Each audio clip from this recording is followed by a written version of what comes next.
Very good morning बच्चों हमने chapter finish कर लिया है फाइनेंशियल स्टेटमेंट ऑफ कंपनीज। आज हम न्यू चैप्टर स्टार्ट करेंगे कंपैरेटिव स्टेटमेंट। इस चैप्टर का नाम कंपैरेटिव क्यों है, एक बार ध्यान से समझना क्या बता रही हूँ मैं आपको इस चैप्टर में। ठीक है बच्चे, आपको ना मैंने अभी तक जो चैप्टर फिनिश कराया है वो बताया है फाइनेंशियल स्टेटमेंट ऑफ कंपनी। बहुत इजी चैप्टर है जो आज हम स्टार्ट कर रहे हैं, सिर्फ एक दिन का ही है। ठीक है, और इसमें मुझे एक एक सम कराने की भी ज़रूरत नहीं है, बस आपको तरीका देखना है कि इसको करते कैसे हैं। ठीक है, आपको जो मैंने चैप्टर फिनिश कराया है वो कराया है फाइनेंशियल स्टेटमेंट ऑफ कंपनीज, ये कराया है। ठीक है, फाइनेंशियल स्टेटमेंट ऑफ कंपनीज ये चैप्टर कराया है। आप मुझे बताओ फाइनेंशियल, अगर आपको क्वेश्चन आता है, मैंने पिछले चैप्टर में भी बताया था कि name the financial statement of company, तो दो फाइनेंशियल स्टेटमेंट हैं आपकी, एक तो statement of profit and loss, statement of profit and loss और बैलेंस शीट। तो मैंने आपको लास्ट चैप्टर में ये दोनों चीजें बनानी बता दी कि कंपनी का statement of profit and loss कैसे बनता है और बैलेंस शीट कैसे बनती है। ठीक है, तो लास्ट चैप्टर में आपने यही सीखा है कि कंपनी की मतलब statement of profit and loss कैसे बनता है और कंपनी की बैलेंस शीट कैसे बनती है, ये सीखा है आपने इस पूरे चैप्टर में। ठीक है,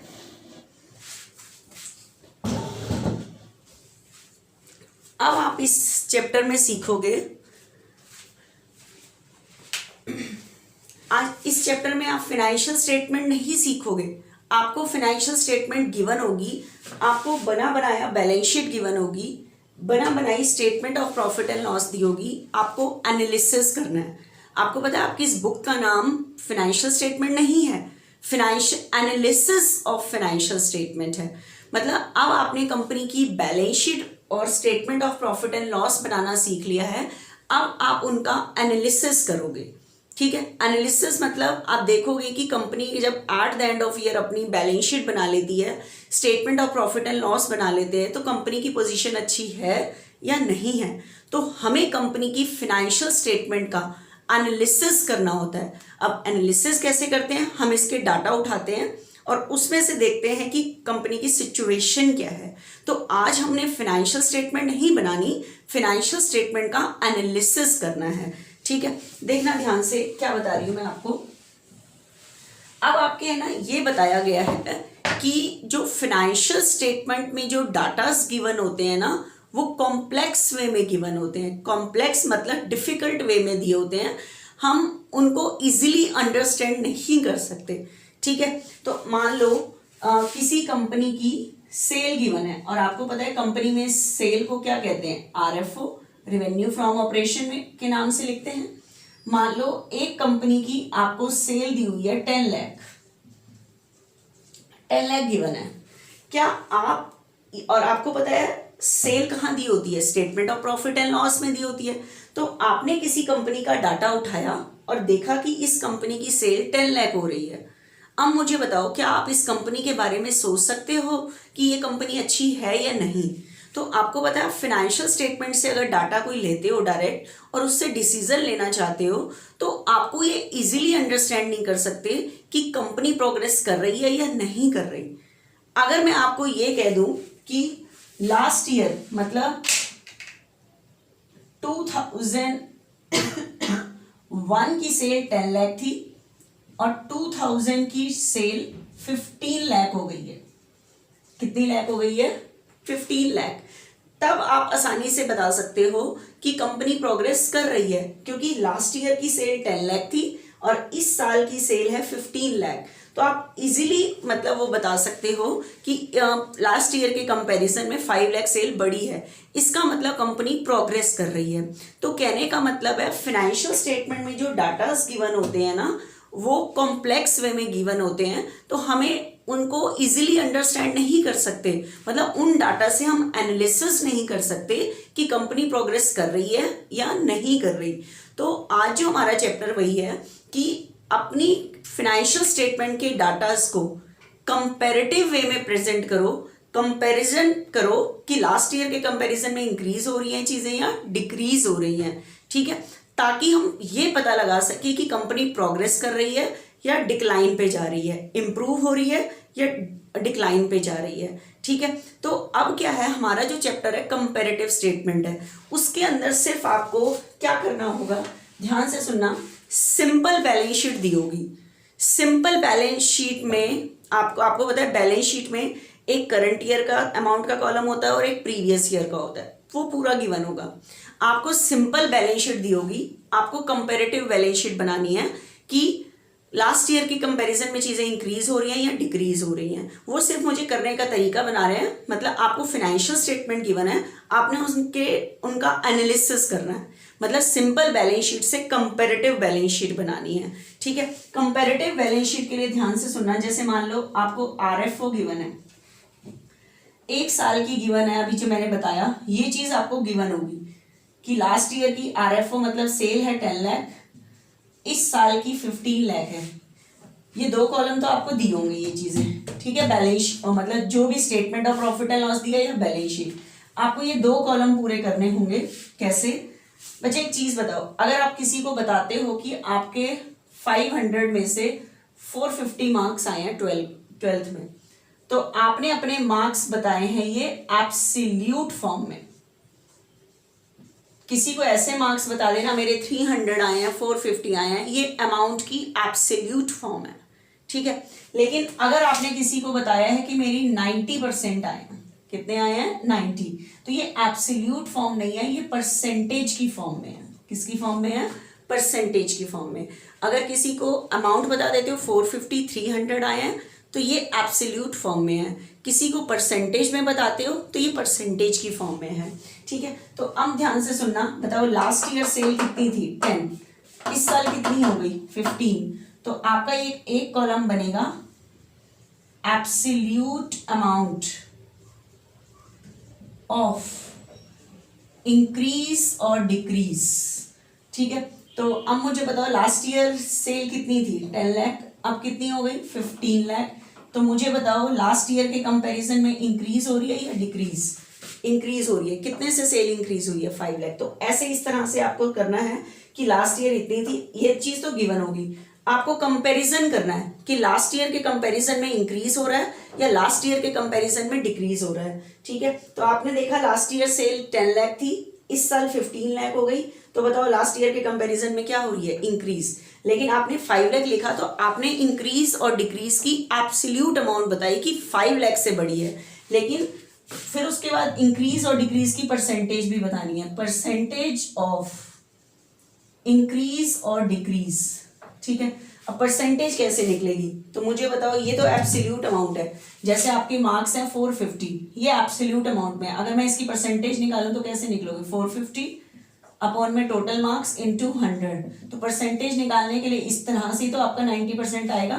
तो ये जो आपने एब्सोल्यूट अमाउंट निकाली है इंक्रीज और डिक्रीज की परसेंटेज निकालो कि कितने परसेंट इंक्रीज हुआ है। तो परसेंटेज कैसे निकालोगे, जितना इंक्रीज हुआ है उसकी अमाउंट 5 लाख, कितने अब अपॉन में क्या रखोगे, तो ध्यान से सुनना, हम लास्ट ईयर से तो कंपैरिजन कर रहे हैं कि लास्ट ईयर के कंपैरिजन में इतना क्या हुआ है, तो अपॉन में लास्ट ईयर की अमाउंट रखोगे, परसेंटेज निकालने। तो ये तो जितना इंक्रीज हुआ वो अपॉन में लास्ट ईयर की अमाउंट, तो लास्ट ईयर की अमाउंट बताओ कितनी है 10 लाख इंटू 100, तो बताओ कितने परसेंट इंक्रीज हुआ है, 50% इंक्रीज हुआ है। क्लियर और नॉट, ठीक है। तो इस तरह से आपने कंपैरिजन करना है, तो आपको चीजें दी होंगी, आपने कंपैरिजन करना है, ठीक है। मान लो और कोई चीज दी हुई है आपको, इसी में ही ले लो, मान लो लास्ट ईयर सेल थी 5 लाख, अब हो गई 10 lakh, sorry last year 15 lakh थी, अब 10 लाख हो गई, तो लास्ट ईयर 15 लाख थी, अब 10 लाख हो गई, तो बताओ लास्ट ईयर के कंपैरिजन में क्या हो रही है, डिक्रीज। तो डिक्रीज के लिए आप ऐसे शो करोगे 5 लाख से डिक्रीज हुई, जो माइनस को शो करेगा, डिक्रीज को ब्रैकेट में रखना है, मतलब डिक्रीज हुई है मतलब माइनस रिजल्ट है। अब डिक्रीज की भी परसेंटेज निकालोगे तो बताओ कितनी डिक्रीज हुई है, 5 लाख अपॉन में लास्ट ईयर की अमाउंट 5 लाख, सॉरी अपॉन में 15 लाख इंटू 100, ठीक है। 15 थी 5 रह गई, सॉरी 15 थी 10 रह गई, तो कितनी डिक्रीज हुई है 5। क्लियर और नॉट, ठीक है। तो डिक्रीज हुई है 5 लाख अपॉन में लास्ट ईयर की इंटू 100, जो भी परसेंटेज आएगी वो यहाँ लिख दोगे, ठीक है, और लेकिन परसेंटेज की फॉर्म में लिखोगे। इज दैट क्लियर और नॉट, ठीक है। तो आपका एक्चुअली इस पूरे चैप्टर में क्या है, 2 कॉलम दिए होंगे, लास्ट ईयर की अमाउंट दी होगी, करंट ईयर की अमाउंट दी होगी, आपको कंपेयर करना है। आपको सिंपल बैलेंस शीट दी होगी, कंपैरेटिव बैलेंस शीट बनानी है। सिंपल आज आप जो सम करोगे पहले बैलेंस शीट के करोगे। पूरे चैप्टर में 2 टॉपिक हैं, आपको सिंपल बैलेंस शीट दी होगी, कहेगा कंपैरेटिव बैलेंस शीट बनाओ। Simple statement of profit and loss दिया होगा, आप कहेगा कंपैरेटिव बनाओ, ठीक है। तो पहले क्वेश्चंस हैं आपके सिंपल बैलेंस शीट से कंपैरेटिव बैलेंस शीट कैसे बनती है, ठीक है। तो देखना, मैं परफॉर्मा बता रही हूँ आपको कि सिंपल बैलेंस शीट से कंपैरेटिव बैलेंस शीट कैसे बनती है। सिंपल बैलेंस शीट है फाइनेंशियल स्टेटमेंट, लेकिन उसके डाटास को जब हम कंपेयर करते हैं लास्ट ईयर से, तो हम उसके डाटा का एनालिसिस कर रहे हैं। तो comparative balance sheet is the analysis of financial statement, ठीक है। तो comparative balance sheet is the technique of analysis of financial statement. जो फाइनेंशियल स्टेटमेंट में डाटास हैं उनको एनालिसिस करने की एक टेक्निक है कंपैरेटिव बैलेंस शीट। तो आप एक बार इलस्ट्रेशन फर्स्ट निकालो, ठीक है। इलस्ट्रेशन फर्स्ट में सिंपल बैलेंस शीट दी हुई है। बच्चे मेरे हाथ में ना हो सकता है ओल्ड बुक हो, ठीक है, मैं आपको करने का तरीका बता रही हूँ, आप तरीका सीख लो। हो सकता है अमाउंट, ये डेट का फर्क हो सकता है बस, लेकिन अमाउंट सेम होगी, क्योंकि ये चैप्टर ही इतना ईजी है, सिर्फ आपको तरीका सीखना है कि हम एनालिसिस कैसे करते हैं, ठीक है। तो देखना एक बारी ध्यान से, पूरा परफॉर्मा कैसे बना रही हूँ मैं। सिंपल बैलेंस शीट से कंपैरेटिव बैलेंस शीट कैसे बनाते हैं, सिंपल बैलेंस शीट से कंपैरेटिव बैलेंस शीट कैसे बनाते हैं वो मैं बता रही हूँ आज आपको, ठीक है। सिंपल बैलेंस शीट से कंपैरेटिव बैलेंस शीट कैसे बनती है वो सीखना है आज आपने।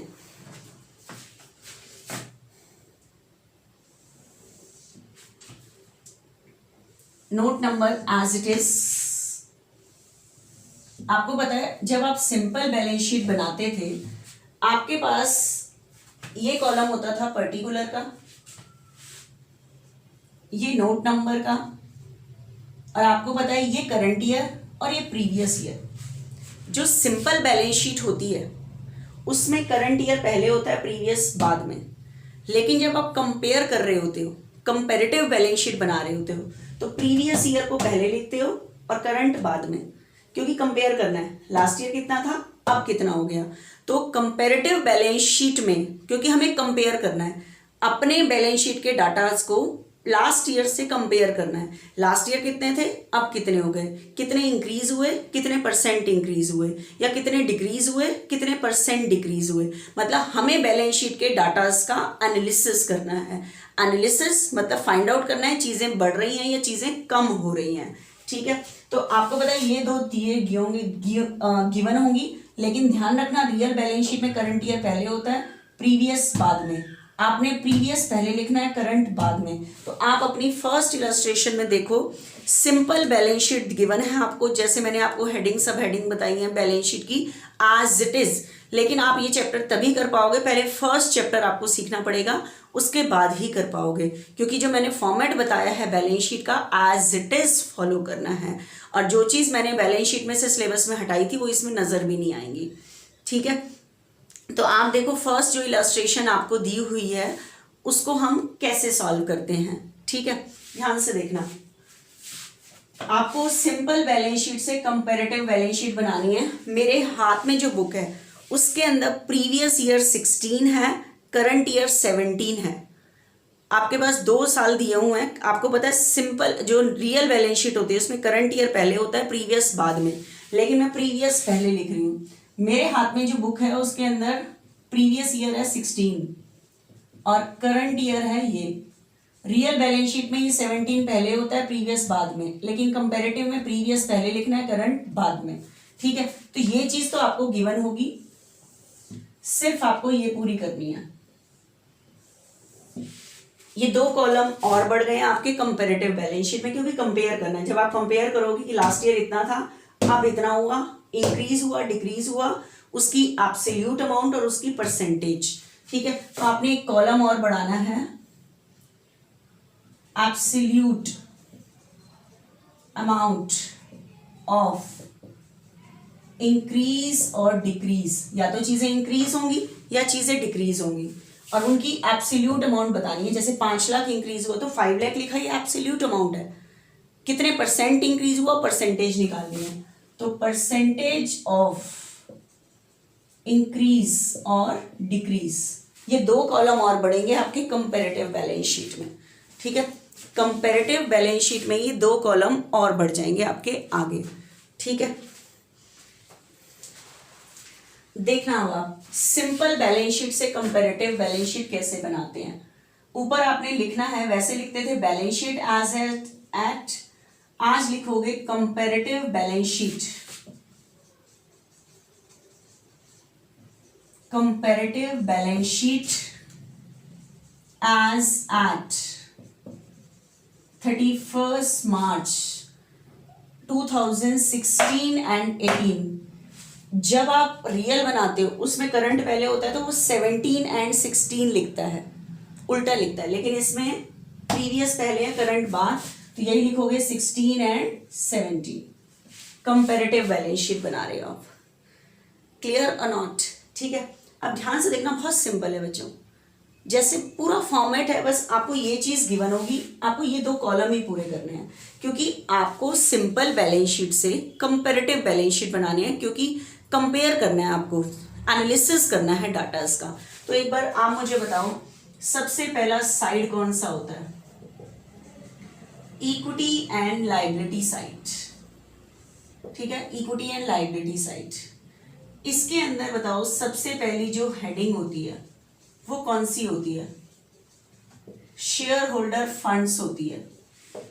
ठीक है, लिखने का तरीका भी ऐसे ही रखना। बताओ इसमें कितनी सब हेडिंग होती हैं? शेयर कैपिटल, दूसरी कौन सी होती है? रिजर्व एंड सरप्लस, पूरा लिखना है। Money receive against share warrant syllabus में नहीं है। उसके बाद आपको पता है जो दूसरी मेन हेडिंग है वो भी सिलेबस में नहीं है। उसके बाद नेक्स्ट हेडिंग कौन सी होती है? Non current liabilities. Non current liabilities में 4 सब हेडिंग है। सबसे पहली long term borrowings, long term borrowings. उसके बाद आपको पता है डेफर्ड टैक्स लायबिलिटी, आपको नजर भी नहीं आएगी इसके अंदर, क्यों? क्योंकि वो सिलेबस में नहीं है। उसके बाद अदर लॉन्ग टर्म लायबिलिटीज, ये नजर आ जाएगी क्योंकि है लॉन्ग टर्म लायबिलिटीज। उसके बाद लॉन्ग टर्म प्रोविजंस। ठीक है, उसके बाद आपको पता है थर्ड जो मेन हेडिंग होती है वो होती है करंट लायबिलिटीज। करंट लायबिलिटीज में 4 सब हेडिंग है। सबसे पहली शॉर्ट टर्म बोरोइंग, पूरी बैलेंस शीट का format short term borrowings. Next trade payables, next other current liabilities, next short term provision. ठीक है, आपको पता है ये बैलेंस शीट का हमारा एक साइड पूरा हो जाता है, लायबिलिटी साइड। ठीक है, उसके बाद बच्चे नीचे हमारी नजर आती हैं करंट असेट्स। क्या नजर आती है? हमारी करंट असेट्स नजर आती हैं हमारे को नीचे। ठीक है, उसके बाद असेट साइड स्टार्ट हो जाता है। असेट साइड में आपको पता है पहली हेडिंग है नॉन करंट असेट्स।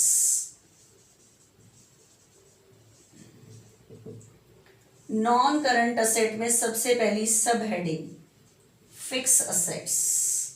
आपको पता है फिक्स असेट में वैसे 4 हैं, लेकिन आपको सिर्फ टेंजिबल असेट्स और इनटेंजिबल ही सिलेबस का पार्ट है वैसे, तो इसलिए कैपिटल वर्क इन प्रोग्रेस और वो चीजें नहीं दी होंगी जो आपने सीखी थी। उसके बाद non current investment, deferred tax asset syllabus का पार्ट नहीं है, long term loans and advances. उसके बाद आपको पता है अदर नॉन करंट असेट्स। ये मैंने सब पूरा डिस्क्रिप्शन आपको दिया हुआ है यहाँ पे। उसके बाद बच्चे आपको पता है करंट असेट्स होती हैं। करंट असेट्स में 6 सब हेडिंग है वो लाइन से, और उसके बाद आपकी असेट साइड का भी टोटल हो जाता है। ठीक है, उसके बाद आपके किसका टोटल हो जाता है, असेट साइड का भी टोटल हो जाता है लाइन से। लेकिन अब इस सम को अटेम्प्ट कैसे करना है, एक बारी जरा सा आप देखो।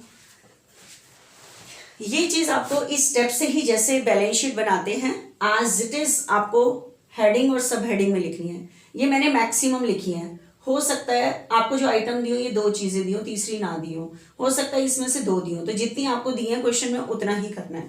ठीक है, अब ध्यान से सुनना। आपको शेयर कैपिटल दी है, मान लो शेयर कैपिटल आपको लास्ट ईयर की दी है 1 लाख, इस साल की दी है 2 लाख। ठीक है, ये आपको सारा गिवन होगा, सिर्फ आपने उसका एनालिसिस करना है, कंपैरिजन करना है। बताओ लास्ट ईयर शेयर कैपिटल कितनी थी, 1 लाख, अब कितनी हो गई, 2 लाख। तो बताओ इंक्रीज हुई है या डिक्रीज? इंक्रीज हुई है, तो कितनी इंक्रीज हुई है, 1 लाख, क्योंकि last year share capital 1 lakh थी, अब 2 लाख हो गई, तो 1 लाख से इंक्रीज हुई है। लेकिन आपने इंक्रीज को लिखी है एब्सोल्यूट अमाउंट। ठीक है, अब कितने परसेंट इंक्रीज हुई है, तो परसेंटेज कैसे निकालते हैं वो देखना। 1 लाख जो इंक्रीज हुई है वो अपॉन में, ये नहीं करंट ईयर की नहीं, लास्ट ईयर वाली, क्योंकि कंपेयर लास्ट ईयर से कर रहे हैं, तो अपॉन में लास्ट ईयर की अमाउंट इनटू 100। तो बताओ कितने परसेंट इंक्रीज हुई है, 100। तो इसको ऐसे दिखाना, सिर्फ ऐसे चल रहा है। ये एनालिसिस कर रहे हैं हम, फाइनेंशियल स्टेटमेंट नहीं बना रहे, फाइनेंशियल स्टेटमेंट के डाटास का एनालिसिस कर रहे हैं कि लास्ट ईयर की चीज़ें में, लास्ट ईयर के कंपैरिजन में चीज़ें इंक्रीज हुई हैं या डिक्रीज। तो हम सिंपल बैलेंस शीट से कंपेयर कर रहे हैं, इसलिए कंपेयर बैलेंस शीट है, कंपेरेटिव बैलेंस शीट है। तो रिजर्व एंड सरप्लस देखना, लास्ट ईयर था 10, ये गिवन होगा आपको। लास्ट ईयर 10 था, 15 हो गया, तो बताओ कितना इंक्रीज हुआ है, 5। अब इसकी परसेंटेज कैसे निकालोगे, 5 अपॉन में लास्ट ईयर की 10 इंटू 100। परसेंट निकालने के लिए फॉर्मूले में 100 लगाते हैं, तो कितने परसेंट, 50%। ये हो गया। अब देखना और आगे चलो, ये चीजें गिवन होंगी, ये सिर्फ ऐसे गिवन होगा, आपको ये पूरा करना है ये block. Long term borrowings, long term borrowings मान लो 1 लाख थी, 50 हो गई। ठीक है, तो बताओ last year long term borrowing कितनी थी, 1 लाख, अब कितनी हो गई, 50। तो ये क्या हुई है, डिक्रीज। तो डिक्रीज को शो करने के लिए ब्रैकेट में शो करोगे, जो ये डिक्रीज को शो करेगा कि long term borrowing last year के कंपैरिजन में 50 डिक्रीज हुई है। परसेंटेज सेम निकलेगी, 50 अपॉन में लास्ट ईयर की अमाउंट 1 लाख इंटू 100, तो आ जाएगा 50%। तो 50% आया, लेकिन इसको भी ब्रैकेट में लिखोगे कि ये शो करेगा ये डिक्रीज हुई है। तो इस तरह से पूरी बैलेंस शीट में जितने भी डेटास दिए हैं उनको ऐसे कंपेयर करते चलना है, ऐसे। और आपको पता है इसमें हम जो एनालिसिस कर रहे हैं डेटास को ऐसे देख रहे हैं, तो इसको हम हॉरिजेंटल एनालिसिस भी कहते हैं। कौन सा एनालिसिस कहते हैं, हॉरिजेंटल एनालिसिस भी कहते हैं, क्योंकि हम ये ऐसे डाटास को देख रहे हैं। ठीक है, अगला चैप्टर कराऊंगी वो वर्टिकल एनालिसिस है, उस टाइम मैं डाटा को ऐसे देख रही होती हूँ। अब हम कंपैरिजन ऐसे कर रहे हैं कुछ, तो ये हॉरिजेंटल एनालिसिस है। क्लियर और नॉट? ठीक है, तो अब मैंने आपको तरीका बता दिया एनालिसिस करने का। एक बारी आप फर्स्ट इलस्ट्रेशन निकालो, मैं एज इट इज उसके डाटा लिखती हूँ। फॉर्मेट बिल्कुल यही है, एज इट इज फॉर्मेट सारे समय यही रखना है। ठीक है, चेंज नहीं है कुछ भी। तो देखना आप ध्यान से, आपने आगे फर्स्ट इलस्ट्रेशन खोल के बैठनी है। मेरे हाथ में जो बुक है उसमें सेशन 16 और 17 दिया है। रियल बैलेंस शीट में 17 पहले है, 16 बाद में। मैंने प्रीवियस पहले लिखा है कंपैरिजन में, ये बाद लिखा है। नेक्स्ट कॉलम बनाना है absolute amount of increase and decrease and percentage of increase and decrease. आप आगे बुक खोल के बैठो, देखो पूरी बैलेंस शीट दी हुई है। नीचे लिख रहा है प्रिपेयर कंपैरेटिव बैलेंस शीट, तो पढ़ो एक बारी। इक्विटी एंड लायबिलिटी साइड बना हुआ है, उसमें सबसे पहली शेयर होल्डर फंड हेडिंग दी हुई है। उसमें शेयर कैपिटल बताओ लास्ट ईयर की कितनी दी हुई है। लास्ट ईयर की शेयर कैपिटल दी हुई है 5 लाख, 17 की दी हुई है 10 लाख। चीजों को उतारो, ये कॉलम बाद में पूरे करेंगे। उसके बाद reserve and surplus last year का दिया हुआ है बच्चे 3 लाख, और इस साल का दिया हुआ 2 लाख। ध्यान रख लेना, रियल बैलेंस शीट में करंट ईयर पहले होता है, प्रीवियस बाद में। इसमें प्रीवियस पहले लिखना है, करंट बाद में, क्योंकि मुझे चीज़ों को कंपेयर लास्ट ईयर से ही करना है। उल्टा नहीं करना कि लास्ट ईयर इतना था अब इतना हो गया, तो पहले मैं लास्ट ईयर लिखूंगी, तभी तो इंक्रीज डिक्रीज का पता लगा पाऊंगी। ठीक है। उसके बाद नॉन करंट लायबिलिटीज बताओ कितनी है। नॉन करंट लायबिलिटीज में बच्चे सिर्फ आपको एक ही हेडिंग दी हुई है। देखो मैंने आपको ये मैक्सिमम लिख के दिखाया है जितना मैंने आपको सिखाया है। आपके पास बैलेंस शीट में कम है तो कम लिखो। नॉन करंट लायबिलिटीज में सिर्फ एक ही सब हेडिंग बदली हुई है, लॉन्ग टर्म बोरिंग। होंगी चीजें यही। तो पहले लास्ट ईयर की लॉन्ग टर्म बोरिंग बताओ कितनी थी, 5 लाख, और इस साल की कितनी है, 8 लाख। ये हो गया। उसके बाद नेक्स्ट जैसा दिया है वैसे करना है। करंट लायबिलिटीज, करंट लायबिलिटीज में वैसे तो 4 होती हैं, लेकिन इस टाइम चेक करो कितने गिवन है, सिर्फ एक ही गिवन है, ट्रेड पेबल। ठीक है, इस तरह से लिखना है, मेन हेडिंग को ऐसे, उसके अंदर सब हेडिंग को एरो करके, ट्रेड पेबल्स एक ही गिवन है। वैसे 4 होती है, मैंने आपको मैक्सिमम सिखाई है, कम से कम दिया होगा। ठीक है, 2 लाख, 4 लाख। आपको पता है बैलेंस शीट का लायबिलिटी साइड पूरा हो गया है इन 4 कॉलम में पूरा, और डबल कर देते हैं, एक साइड पूरा होता है। ठीक है, तो ये टोटल आपका हो गया 15 लाख और ये हो गया 24 लाख। लेकिन अभी हमारा कौन सा साइड पूरा हुआ है, लायबिलिटी साइड। अब हम आते हैं बच्चे असेट साइड पे। असेट साइड में, असेट साइड में पहली heading non current assets. Non current assets में देखो वैसे तो 5 सब हेडिंग है, लेकिन चेक करो आपके पास कितने गिवन है, सिर्फ एक ही गिवन है, फिक्स असेट्स। फिक्स असेट्स में आपको पता है एक होती है टेंजिबल और एक होती है इनटेंजिबल। इसके अलावा और कुछ नहीं गिवन। तो जितना गिवन है सिर्फ हम उतना ही बनाने को कहेंगे, क्योंकि जो सिंपल में गिवन है उसी का ही तो मैं कंपेयर कर सकती हूँ। तो बताओ लास्ट ईयर 8 लाख और 2 लाख थे ये, और अब हो गए 14 लाख एंड 3 लाख। ठीक है, ये हो गया बच्चे हमारा ये। उसके बाद आपको पता है दूसरी मेन हेडिंग बनती है करंट असेट्स। करंट असेट में वैसे तो 6 सब हेडिंग है, लेकिन इस बार चेक करते हैं सिर्फ 2 ही गिवन है। एक तो इन्वेंट्रीज गिवन है और एक cash and cash equivalent. Cash and cash equivalent. Inventory last year की गिवन है 4 लाख और अब है 5 लाख, और cash and cash equivalent last year का 1 लाख है, अब 2 लाख है। ये आपकी असेट साइड का भी टोटल बच्चे पूरा हो गया। ठीक है, 15 लाख, 24 लाख। अभी तो बच्चे ये सिंपल बैलेंस शीट है, सिर्फ सिंपल बैलेंस शीट दी हुई है, मुझे इससे कंपैरेटिव बैलेंस शीट बनानी है।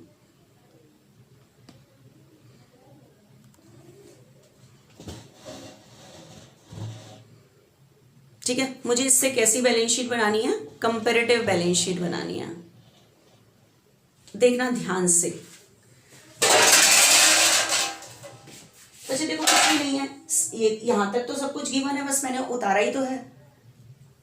अब मुझे बस कंपेयर करना है बैलेंस शीट में जितने भी डाटास गिवन है, उसने यही बोला है कि बैलेंस शीट में जो डाटास गिवन होते हैं, ठीक है, वो कॉम्प्लेक्स वे में गिवन होते हैं, हम कंपैरिजन नहीं कर सकते।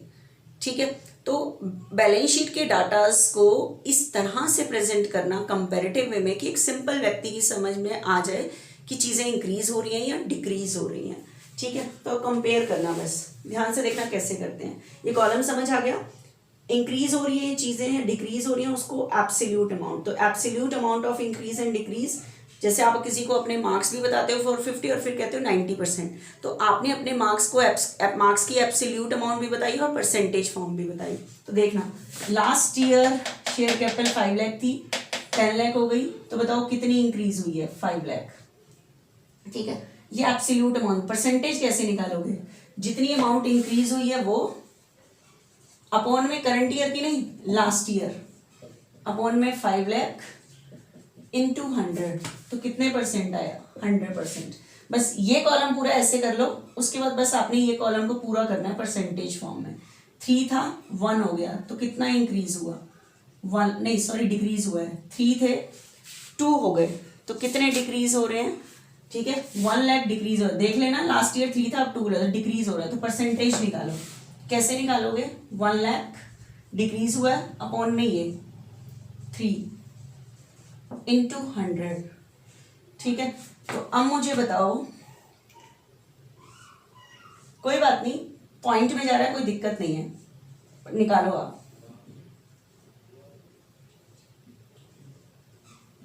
सिर्फ 2 पॉइंट तक निकालो कितनी परसेंटेज आ रही है, तो ये आ रहा है, तो 33.33% ऐसे लिखना, जो डिक्रीज को शो करेगा कि रिजर्व एंड सरप्लस इंक्रीज नहीं हुआ, डिक्रीज हुआ है। अब बताओ 5 लाख था 8 लाख हो गया, तो क्या हो रहा है? इंक्रीज।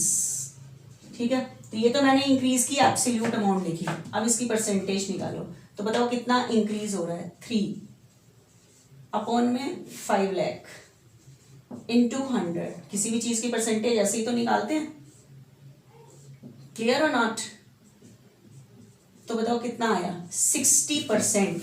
मतलब इसका है कि जो लॉन्ग टर्म बोरिंग है, ये लास्ट ईयर 5 लाख थी 8 लाख हो गई, इस साल 3 लाख इंक्रीज हुई है, मतलब 3 लाख तो एक एब्सोल्यूट अमाउंट है। अगर परसेंटेज फॉर्म में आपको बताना है कि आपके लोन इस साल कितने इंक्रीज हुए हैं, 60%। आगे चलो, 2 लाख था 4 लाख हो गया, 2 लाख, तो 2 lakh upon 2 lakh into 100%। Same हर लाइन को पूरा करना है। 15 था 24 हो गया, तो बताओ कितना इंक्रीज हो रहा है? 9 लाख, तो 9 लाख अपॉन 15 लाख इंटू 100, जो भी परसेंटेज आएगी लिख देना।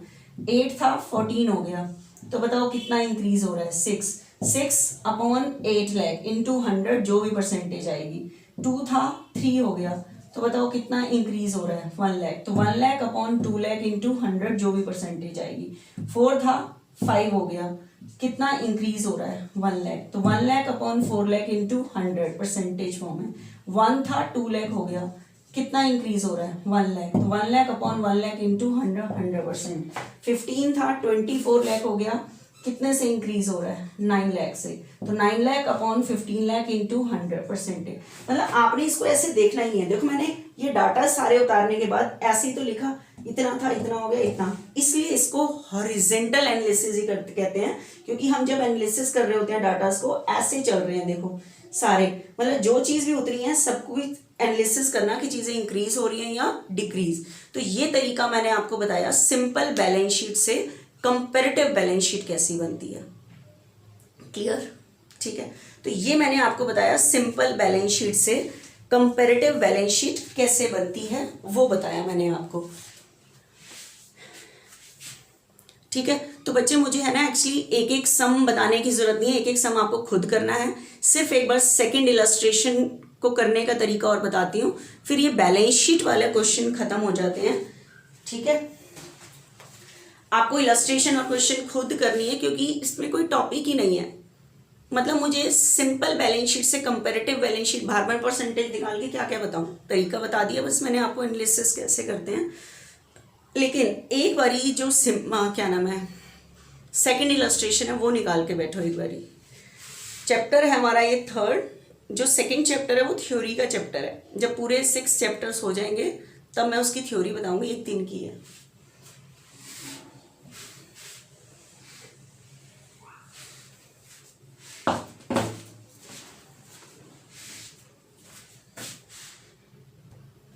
बच्चों एक बार आपने एक सेकेंड इलस्ट्रेशन में आपको और बता रही हूँ, क्योंकि उसके अंदर है ना पूरा फॉर्मेट नहीं दिया हुआ, अमाउंट आइटम्स दी हुई हैं बैलेंस शीट की। ये नहीं कि बैलेंस शीट की आइटम दी हैं तो सिर्फ उसी में उतार लो, ये किस सब हेडिंग में आता है उसमें ही प्रॉपर इसको रखना है।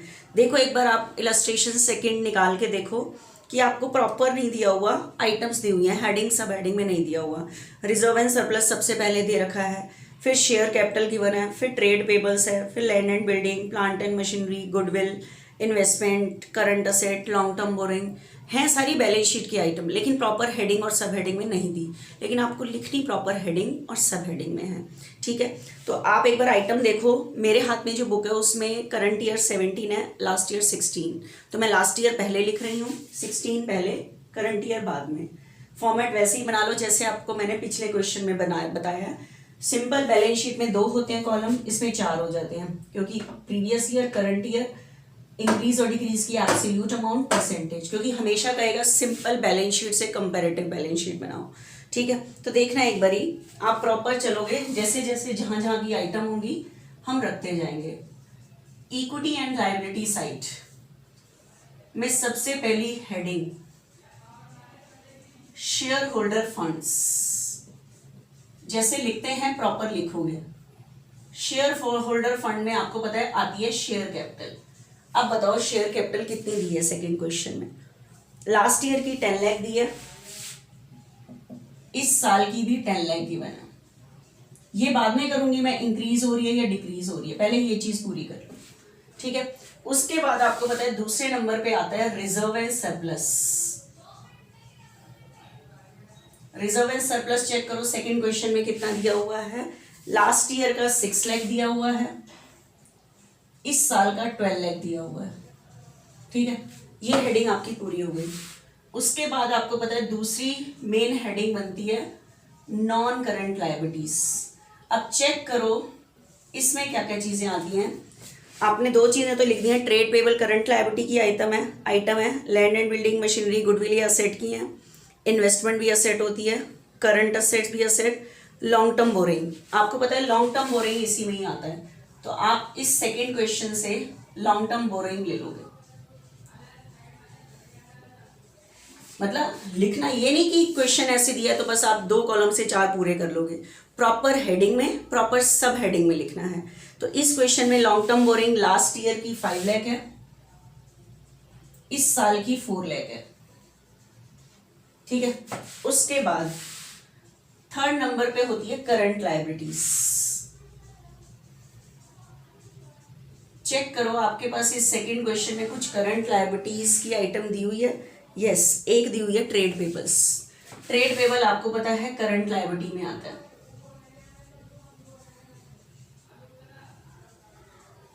ये चेक करो कितना गिवन है ट्रेड पेबल्स, लास्ट ईयर का 9 लाख, इस साल का 12,70,000 ये गिवन है। ठीक है, ये मेरा साइड पूरा हो गया। कौन सा बच्चे? Liability side. जो आपका सेकंड क्वेश्चन गिवन है उसमें डायरेक्ट ऐसे दिया था share capital, reserve and long term borrowing, तो प्रॉपर हेडिंग और सब हेडिंग में लिखना है, फिर एनालिसिस करना है। ठीक है, तो ये साइड बच्चे मेरा पूरा हो गया। तो पूरे इस 4 कॉलम में टोटल की वो लाइन खींच दो, ये जो टोटल करते हैं लायबिलिटी साइड का टोटल हो गया। ठीक है, तो ये टोटल हो गया 30 और ये हो गया 38,70,000।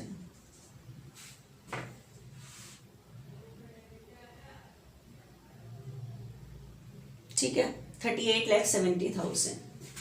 अब आ जाओ असेट साइड पे। असेट साइड में आपको पता है सबसे पहली हेडिंग बनती है नॉन करंट असेट्स। अब चेक करो नॉन करंट असेट में कौन कौन सी सब हेडिंग दी हुई है। आपको पता है नॉन करंट असेट में सब हेडिंग फिक्स असेट के नाम से नहीं दी हुई, लेकिन आपको पता है लैंड एंड बिल्डिंग और प्लांट एंड मशीनरी दोनों ही नॉन करंट असेट हैं और फिक्स असेट में आती हैं। लेकिन आपको पता है कभी भी बैलेंस शीट में उठा के ऐसे नाम नहीं लिखते कि लैंड एंड बिल्डिंग और plant and machinery. Land and building और प्लांट एंड मशीनरी को लिखने के लिए हेडिंग बनती है नॉन करंट असेट और सब हेडिंग बनती है फिक्स असेट और टेंजिबल के नाम से आएंगी। तो डेफिनेट है ये दोनों इसमें ही लिखनी है। तो इसका आपको रियल बैलेंस शीट के नीचे जो वर्किंग नोट बनता है उसे कहते हैं नोट्स टू अकाउंट्स, लेकिन ये सिंपल बैलेंस शीट नहीं है, कंपैरेटिव बैलेंस शीट है। तो कंपैरेटिव बैलेंस शीट के नीचे मतलब कुछ भी लिखने के लिए, कुछ भी हम कैलकुलेट कर रहे हैं उसको हम कहते हैं नोट्स या working notes, notes to accounts नहीं कहते। ठीक है, तो आपने वो कैसे बनाना है बैलेंस शीट के नीचे, ध्यान से देखना। मुझे यहाँ पे टेंजिबल असेट लिखनी है तो टेंजिबल असेट का वर्किंग नोट बना रही हूँ, टेंजिबल असेट्स का।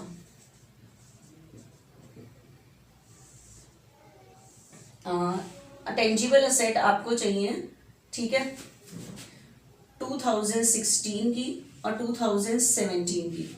बताओ इसके अंदर क्या क्या दिया हुआ है। एक तो लैंड एंड बिल्डिंग दी है और एक प्लांट एंड मशीनरी, दो दी हुई है, लैंड एंड बिल्डिंग और plant and machinery. Last year की 15 लाख है, इस साल की 5 लाख है, ठीक है।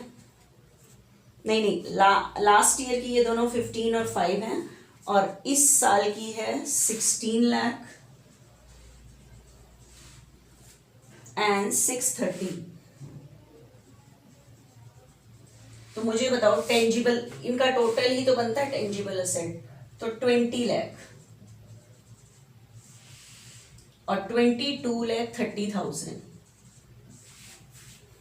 ठीक है, 20 लाख और 22,30,000।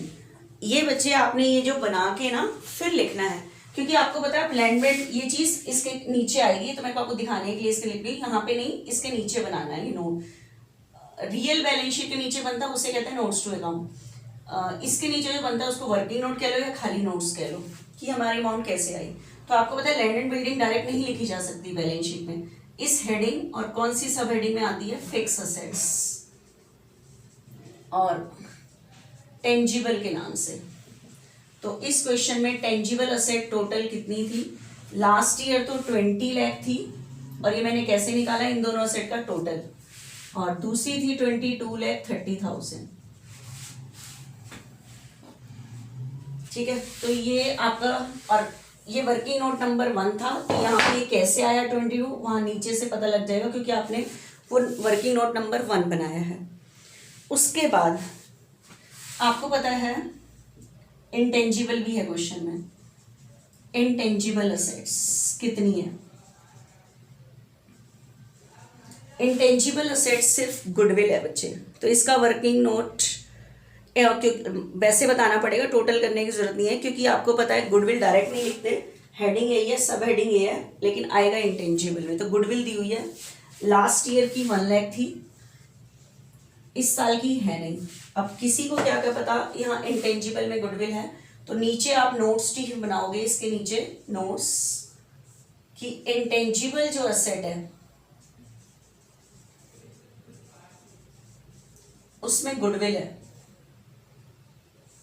वर्किंग नोट नंबर 2, उसमें गुडविल है 2016 की और 2017 की। 16 की 1 लाख है और करंट ईयर की है ही नहीं, इस तरह से बतानी है, ठीक है, क्योंकि हम डायरेक्ट गुडविल को अपनी बैलेंस शीट में डायरेक्ट नहीं लिखते, ठीक है। देखो मैंने लिखा है इंटेंजिबल, किसी को क्या पता है इसमें गुडविल है या पेटेंट है, तो नोट्स बताना है, वर्किंग नोट, ठीक है। उसके बाद आपको पता है एक तो टिक मार्क करते रहना क्या क्या चीजें मैंने लिख ली। इसके अंदर अब रह रहा है इन्वेस्टमेंट। इन्वेस्टमेंट के आगे जब तक शॉर्ट टर्म ना लिखा हो तो सारी इन्वेस्टमेंट हमारी लॉन्ग टर्म होती हैं। तो इन्वेस्टमेंट हमारी असेट, तो इसमें आएंगी लॉन्ग टर्म है, तो नॉन करंट इन्वेस्टमेंट, इन्वेस्टमेंट आती है नॉन करंट इन्वेस्टमेंट हेडिंग में, ठीक है। तो इसमें आ जाएंगे इन्वेस्टमेंट। लास्ट ईयर की 1 लाख थी, ये वर्किंग नोट नंबर 2 था, 1 लाख थी, और अब कितनी हो गई है 120, ठीक है। उसके बाद आपके पास इस नॉन करंट असेट में और कुछ नहीं है। दूसरी बनती है बच्चे करंट असेट। आप सबको पता है करंट असेट में सिर्फ करंट असेट के नाम से ही दिया हुआ है, करंट असेट और कुछ तो दी नहीं हुई, तो जो दी है वो डायरेक्ट लिख लो। लास्ट ईयर 8 लाख दिए और अब दिया 15,20,000। लास्ट ईयर 8 लाख है, 15 लाख, तो इस टाइम आप टोटल करो, इसका सेम ही रहेगा 30 लाख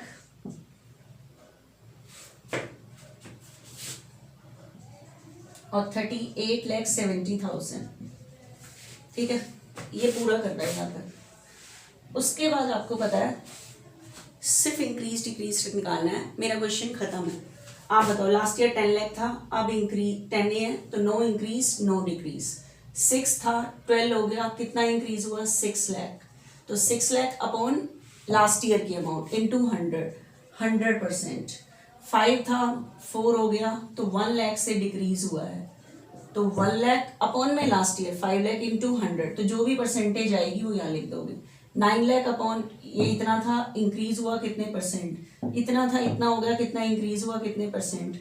सेम ऐसे चलते जाना है, हॉरिजेंटल चलते जाना है, बस हो जाएगा सिंपल। पहले आप ये 2 कॉलम पूरा कर लो, फिर उसकी एब्सोल्यूट अमाउंट, इंक्रीज हो रहा है कितने परसेंट, डिक्रीज हो रहा है कितने परसेंट, ये 2 कॉलम बाद में पूरे करो। पहले सिस्टमेटिक हेडिंग और सब हेडिंग में लिख लो। बच्चे ये मैंने आपको सिखा दिया सिंपल बैलेंस शीट से कंपैरेटिव बैलेंस शीट बनाना। जो थर्ड इलस्ट्रेशन है बिल्कुल प्रॉपर हेडिंग और सब हेडिंग में दी है। 2 कॉलम दिए हैं, एक आप एब्सोल्यूट का और बनाना, एक परसेंटेज का और बनाना। सिंपल बैलेंस शीट से कंपैरेटिव बैलेंस शीट बना लेना। आप देखो बिल्कुल सिंपल है, यू कैन डू। तो एक टॉपिक, इस पूरे चैप्टर में 2 ही टॉपिक हैं, सिंपल बैलेंस शीट से कंपैरेटिव बैलेंस शीट बनाना, ठीक है। तो कल जो मैं सिखाऊंगी simple statement of profit and loss से comparative statement of profit and loss बनाना, ठीक है। तो आज हम फाइनेंशियल स्टेटमेंट नहीं बना रहे, हमने उसको एनालिसिस किया है, ठीक है, कि लास्ट ईयर के कंपैरिजन में चीज़ें इंक्रीज हो रही हैं या डिक्रीज, या कितने परसेंट हो रही हैं, ठीक है। तो मैं इसके क्वेश्चन बता देती हूँ। बैलेंस शीट के कितने हैं, सारे एक जैसे हैं, यू कैन डू।